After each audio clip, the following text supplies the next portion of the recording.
bw'otuuka mu kibuga ky'Embalala Mwankole n'olaba emisinde ekibuga kino gye kikulaakulanirako oyinza okutandika okwesiimisa buli muntu akirimu wabula kikuggwako bw'owuliriza emboozi z'abannabyamizannyo mu kibuga kino abagamba nti ennaku gye balaba eyoza lumonde n'atukula. Twatuuseeko mu kifo ekimanyiddwa nga Mbalala Health Club bwe twasanze bannabyamizannyo nga batendekebwa mu mizannyo egy'enjawulo. Twasanzeewo abazannyi ba bodybuilding bwe twasanze nga baggwamu dda essuubi era okutulaba kyabeewuunyisizza nnyo. Bano era batutegeezezza nga bwe bali abanakuwavu olw'ekibiina ekifuga omuzannyo guno mu ggwanga kye bagamba nti kiremereddwa obuvunaanyizibwa bwakyo. Tulumizibwa nnyo kusanga nga tetusobola kuzannya era nze mbadde nfa ku Mbalala abagagga basobola okulaba NTV twogedde obuzibu bwaffe oba bulwadde bwaffe bwe tulina ng'Embalala butukwate ku mukono nga bayusi. Era balala babiri bityo bangi ku bo ne beesogga omuzannyo gw'ebikonde. Embeera gye basanga mu muzannyo gw'ebikonde yasenga vuddemu ngaddemu ng'ow'embaliga awasizza ow'envunza.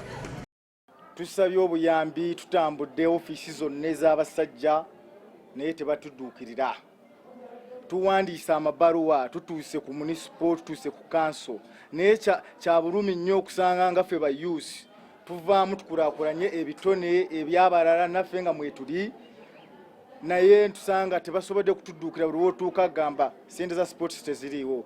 Abakulembeze b'ekitundu kino betwogeddeko nabo bagamba nti bafuba okukola kyonna kye basobola. We have been trying to liaise with the Ministry of Gender to see how we can promote community sports, but it is still at a networking level. We initiated it in the Community Services Committee, which I oversee as a secretary.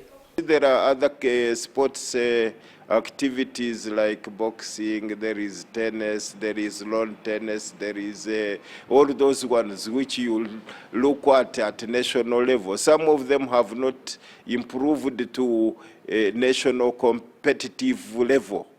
And you can't squander resources to support those activities which have not been developed up to a national level. Abakulu b'ebikonde balowooza nti ekiganya ab'obuyinza mu kitundu kyabwe okubayamba nti lwakuba balina endowooza embi ku muzannyo guno.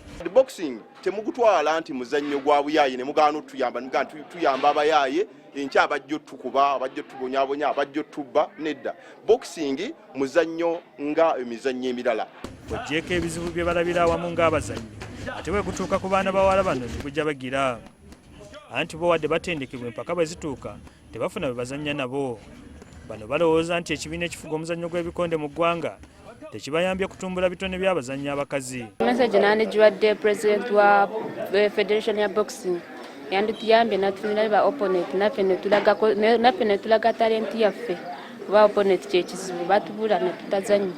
Omuganda agamba nti okuliraana ennyanja si kuliira era tekikwewunyisa ne bannaffe bano ab'omu kitundu ky'Embalala eva abagagga abangi abafumbekedde mu kibuga okubanga n'okutuusa kati bakaaba nti nno tebafiibwako era tebalina buyambi.